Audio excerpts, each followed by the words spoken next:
Hello, everyone. I'm Natasha Nyanin. I am a writer and creative director based in New York City. And today I am interviewing Sandra Krampelhuber, who is the director behind the documentary Man, which is part of the 28th African Film Festival. I will go ahead and read your bio, Sandra. Thank you for taking this time to talk to me. Sandra Krampelhuber is an Austrian cultural anthropologist. She graduated from the University of Vienna in 2002. In 2006, she directed the music documentary Queens of Sound about women in the Jamaican music industry. The film was shown at festivals worldwide. In 2006, she also traveled to Dakar, Senegal for her first time, and after many encounters with Senegalese artists and musicians, she decided to portray this thriving community in 100% Dakar. She also co-directed the documentary Accra Power with Andrea Verena Strasser, which was screened at Crossing Europe Film Festival in 2016, as well as FESPACO and in Burkina Faso, and at the ARIF in Lagos. And today we're talking about her film Mane, which is part of the African Film Festival. In Sandra's own words, she aims to further deconstruct stereotypical images about the African continent by telling a modern and positive story of female self-empowerment with this film. The film follows Toussa, a female rapper, and Emodj, a young female wrestler and student, two individuals who are universal symbols for all women who want to free themselves from the fetters of conventional constraints. As Sandra puts it, they carry a universal truth within them. Only we ourselves can bring about change out of our own ambition and will. They are shining winners simply because they swim against the tide and do not get tired of it. They are also cultural warriors. Emodj as the bearer of hope for the survival of her Diola culture, and Toussa as the spokesperson of her generation through the medium of rap. Sandra, thank you for making this film, first of all. It was quite a visceral experience for me watching this, especially in light of the inauguration of the first female vice president in the US, where we're all feeling it, we're all in that female empowerment vibe right now. So this was a really lovely treat. Tell me, how did you come about the idea for Mane, and what led you to these two women into making this film? So, as you said already, my first film in Senegal was 100% Dakar, about the creative arts there, about artists, young creatives in Dakar. And what I noticed was that the two main areas where young people want to do something is rap, hip hop, and also wrestling. So I thought it would be a good idea to break the stereotypes and look for two women who are in this male dominated area. And that's how my first idea came along. Wonderful. And when did you have the idea, and then when did you start filming?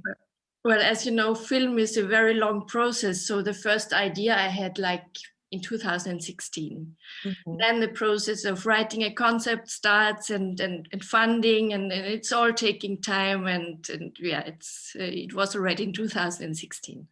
And how did you select Toussa and Emodj specifically for these to be the ones that you would portray in the documentary? Well, Toussa, I knew her by name, by her artist name and her work.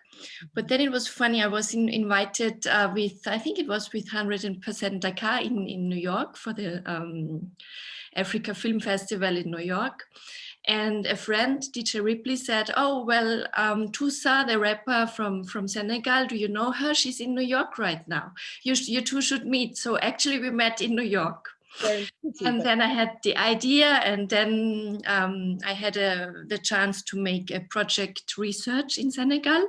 Right. And well, Toussa was happy to join the film project. And then during this film research, I was looking for a wrestler. Okay. Wrestler. So I went to Casamance, and I was with many contacts. I was happy to find Emodj for the film. Wonderful. And the title of the film, Man, it means me in Wolof. Yes. Tell me about that and the choice of title and significance. Well, actually, the working title was The Battle, But then after, you have a working title and then you look for a better title.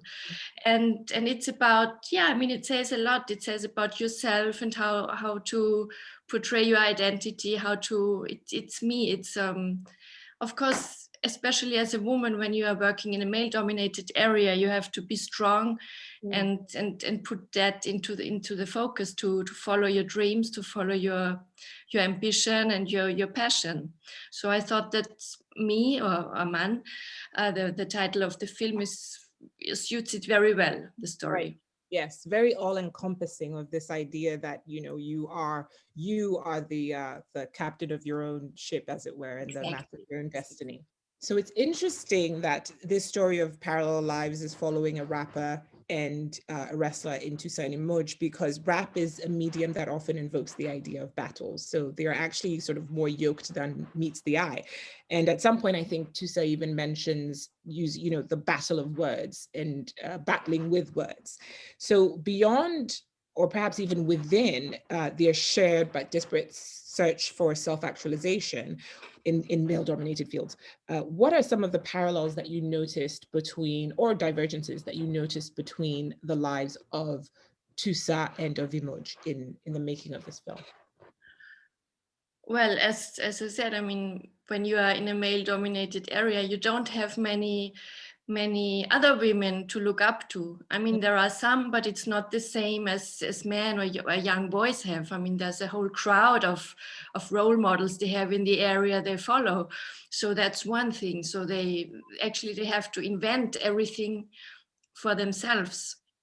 And also, it depends which family you're from, if they support you, which was the case of the two protagonists. So they were lucky that the families supported them and support them.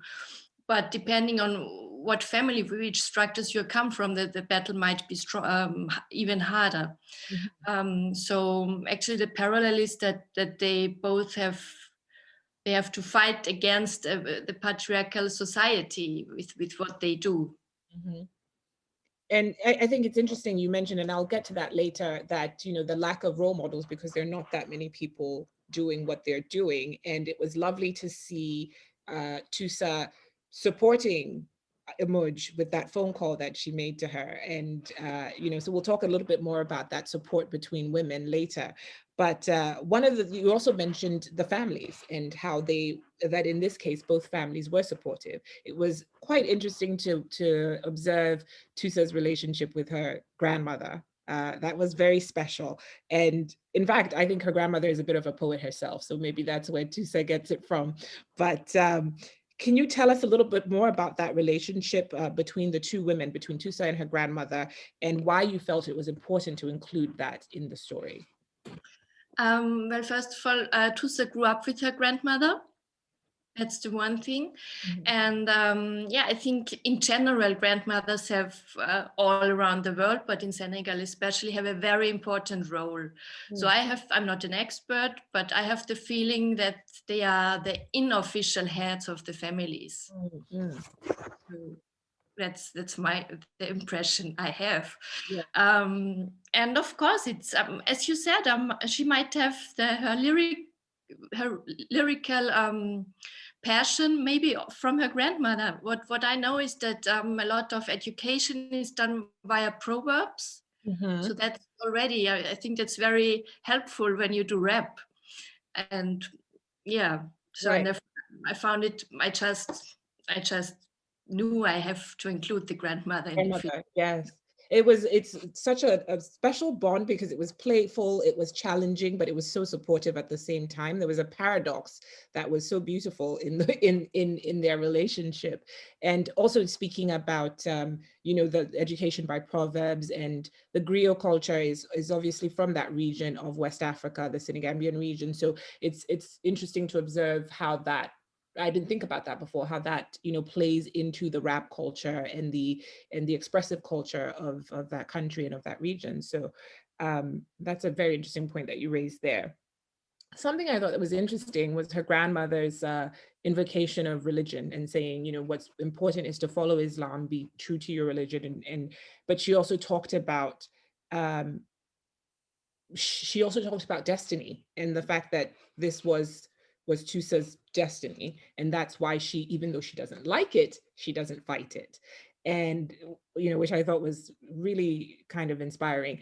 um there's this idea here, I think, that comes to the forefront of religion, that playing a role that can be a hindrance or actually be um, a boon, something that actually helps people break these fetters. Because in this case, I think it's her faith that says, if this is your destiny, then I'm not to fight it. So in this respect, religion is actually playing a positive role here. From your work on this film in other parts of West Africa, how would you say, and you can be specific to this film or anything else, but how would you say that religion, and not just Islam, right, but religion in general, especially in African societies, the role that it plays in either holding women back or perhaps even empowering women? Because we seem to talk about the other side of it, but there are ways in which maybe religion also empowers women. So I'm curious what your observations have been in your work in Africa, in West Africa, as far as that's concerned. Well, I think it depends on the individual and how in which structures they live. I Mhm. think if you grow up in a very open family, it's easier, but it can, and then it helps. Mhm. But if you're living in a very extremely traditional family, I don't know. I don't know if it helps. So Right. I don't want to say. I mean, I'm not a religious person, but of course, I accept it if somebody is religious. But I think it's, as I said, it's very, yeah. It depends how you live and who surrounds you, and Mhm. what their take on religion is. Right. Especially as a woman, if you are living in a very forward-looking family and in a very open family, it's easier, I think. Yes, Of course, it can also be on a hindrance or something that holds you back. Yeah, I suppose also like bad, anything, it's exactly. how you use it, right? I mean, you Yeah, could either use it yeah. as a thing to inspire you, or it can be a thing that holds you back. Um, I want to kind of circle back to this idea of women supporting women in these roles, and the encouragement that we see depicted between um, Toussa and her grandmother, or Toussa and talking to Emodj on the phone, or even the relationship between Emodj and her trainer, who is a very well accomplished wrestler in herself. Um, First of all, how well do Toussa and Emodj know each other?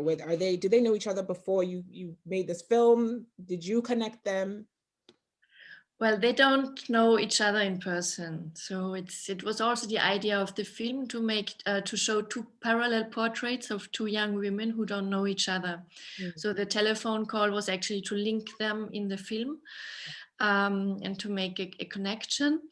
But until now, they don't know each other in person. Actually, it was a plan. If we wouldn't have had the pandemic, I would have been already in Dakar, in Senegal, and make a big premiere and introduce them. But that was not possible.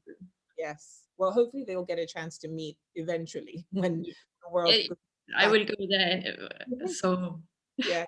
in the But future, I will go there. So I will introduce them. yes, it's a beautiful bridge between the two parallel lives that was created in that phone call, and a kind of a simple gesture, but I assume that Tusa's older than Yes. Emoj, because Emoj is a student. So that even in that moment of mentorship where she gives her those encouraging words, I think is quite beautiful to witness. And you also depicted Emoj in school. You captured that moment where she was in class with, I believe, an English teacher or a literature teacher, and he talks about poetry as, I believe he calls it, a song of the soul. La poésie est un chant de l'âme. Yes, is what he said.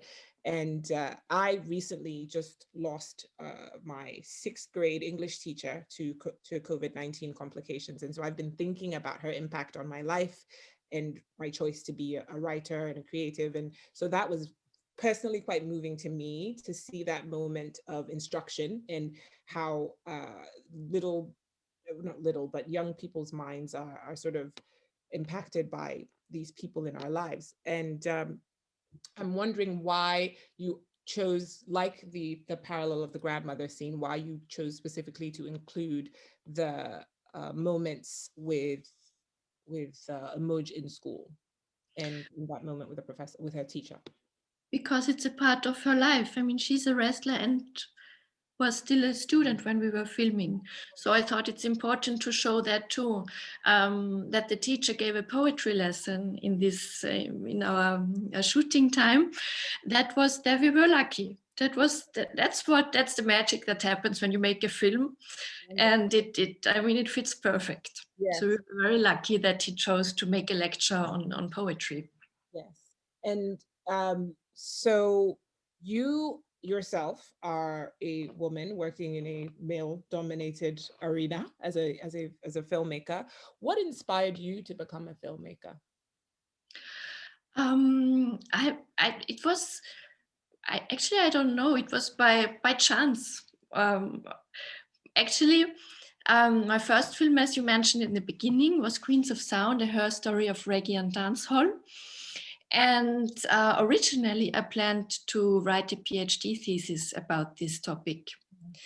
But then I don't like writing too much. And I thought, okay, a PhD thesis, who's gonna read it? I would have written it in German, so nobody would have read it.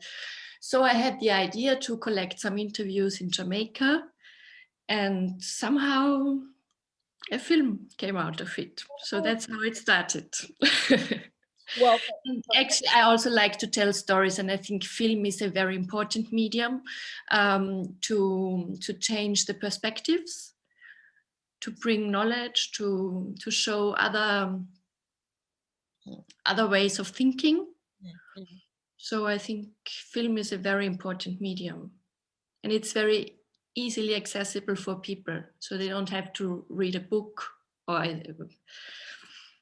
So it's a key point that many people can access. Yes, which is wonderful. And so for the aspiring young female filmmakers out there, I mean, one of the questions that always comes up is, how do you even start? Where do you find the funding? How do you get these films made? Well, when it's your first film, it's better you don't think about money. You just do it. I mean, just learning by doing. This was my first film, was learning by doing. And of course, I had the help of friends who were in the film business. That was very helpful. But for my first film, I had a very, very tiny funding. Actually, it was 2 flight tickets to Jamaica. Yeah. So that was the first film. So when you start, I mean, don't think about money when you do your first film. That's my advice. And then, of course, you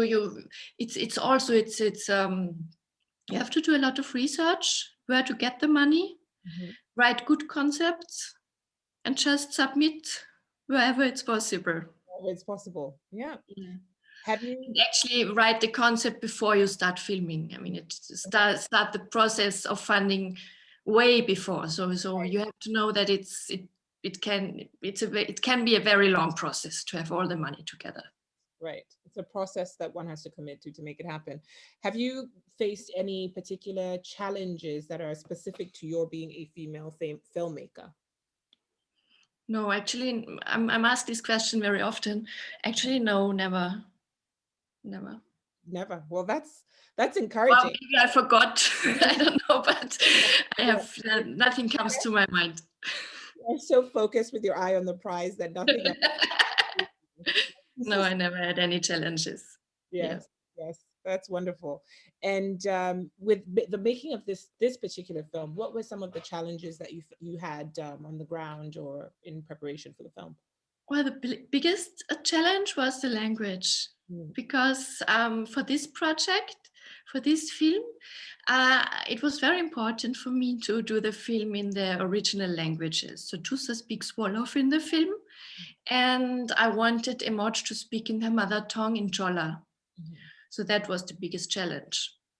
That was really difficult. Of course, I had translators and afterwards we had translators who transcribed everything, but that was really difficult. But I thought it's very important to show those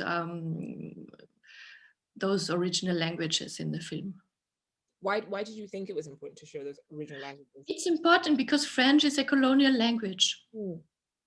And it's the languages, of course, the mother tongue is the language where you feel most comfortable with. Yes. So, and it's themselves in the spirit of the film. Yeah, absolutely. That's wonderful. And so what are they up to now? Are you in touch with them? What are Toussa and Emodj doing these days? I'm mainly in touch with Toussa. And right now she's, she's from Dakar, but right now she's near St. Louis, and she's doing farming right now. Oh, wow. She learned that in school. That's her education, actually. So for the future, she wants to do both farming and rapping, which is, I'm very proud of her. I think that's wonderful. Yeah. Go her. That's great. And what is next for you in terms of your career trajectory and your filmmaking? Well, now it's as everything got postponed with the festivals, so I hope 2021 will be a better year. Yes. To screen the film, and not only online. I mean, we were lucky that it was screened at St. Louis Stocks in Senegal in December. Unfortunately, I could not go there, but what I heard is that people liked the film a lot. And yeah, that's the plan for 2021, to screen the film at festivals.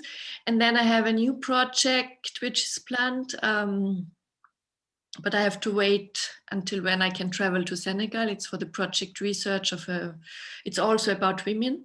I don't want to tell too much now because I don't know, maybe it develops in a different direction. But yeah, that's the project research of a new film is planned. Actually for 2021, but we will see when traveling is possible. Great. How are you coping with pandemic life, and how are you keeping busy and keeping from being discouraged? You know. Yeah, I think like for everyone, it's difficult to have the same energy as before when you sit at home most of the time. Yeah. A big problem is inspiration for new projects. Yes. Because many inspirations arrive when you're traveling or meeting people, especially I miss meeting people. I miss film festivals to exchange with other filmmakers, to be in touch with the audience. But yeah, it will pass. It will go by. And yes, absolutely. Well, thank you very much for your time, and thank you for this film. It was truly inspiring for me to watch these two strong women standing in these two strong African women, as an African woman standing in their own skin, especially Emodj being so young and but having all that conviction. And I think it's a very beautiful story that you tell, and you tell it very well. So thank you again. Thank you so much.